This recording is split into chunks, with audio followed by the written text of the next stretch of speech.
Videos show Turkey's Erdogan boasted letting builders avoid earthquake codes. Here's a summary of the article. Istanbul. As Turkish President Recep Tayyip Erdogan struggles to defend his response to last Monday's devastating 7.8 magnitude earthquake, videos from a few years back have emerged showing him hailing some of the housing projects that crumbled, killing thousands of people.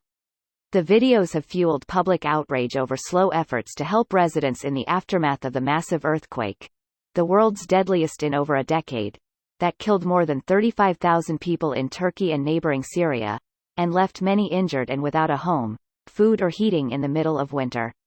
In one video, taken during a campaign stop ahead of Turkey's March 2019 local elections, Erdogan listed some of his government's top achievements, including new housing for the city of Kahramanmaraş, also known as Maras, near the epicenter of last week's quake.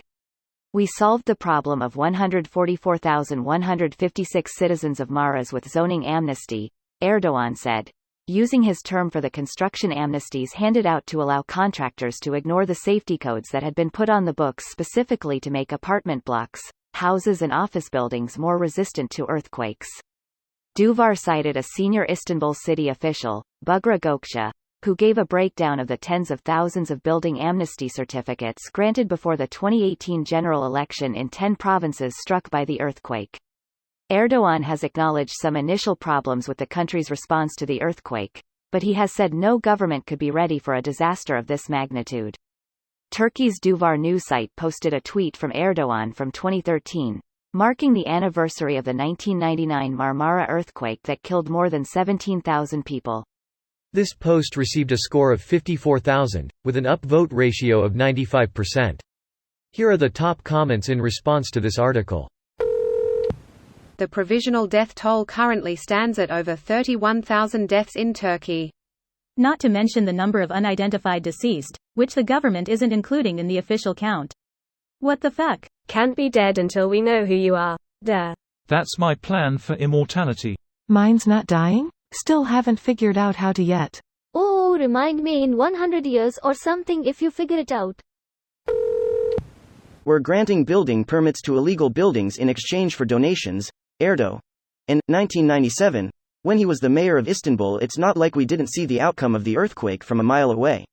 Alternate link if the first one goes down.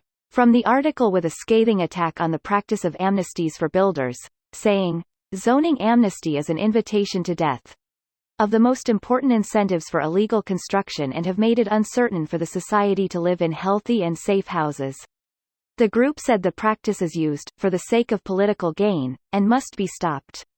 Seen estimates, think it was UN, that total loss of life will be greater than 55k. This is what corrupt and authoritarian leaders think of your lives. What is 55k lives to his political gains? The Turkish Chamber of Civil Engineers building in Maras didn't collapse while everything around it did. Damn thing looks like it was built after the earthquake. Not even a paint chip or a broken window. If this happened in any European country, they'd probably reintroduce the guillotine. Erdogan wants the Ottoman Sultanate back so much. Why not punish his traitorous murderer ass with impalement or hanging him by his rips, like in the good old days? He came to power on the back of a natural disaster.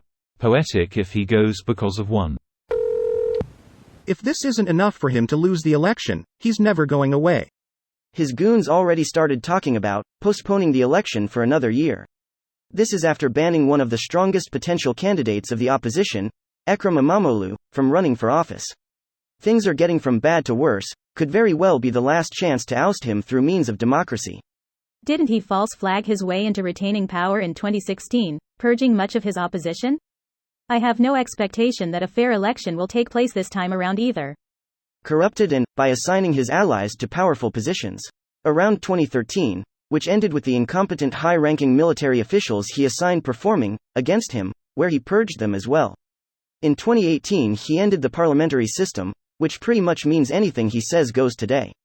Just a few months ago, they passed the so-called, pretty much to purge on demand, conveniently. This video was automatically created by Reddit to speech. The article and comments in this video were selected from Reddit according to their upvotes, and any paraphrasing was performed by smmry.com, without any human intervention.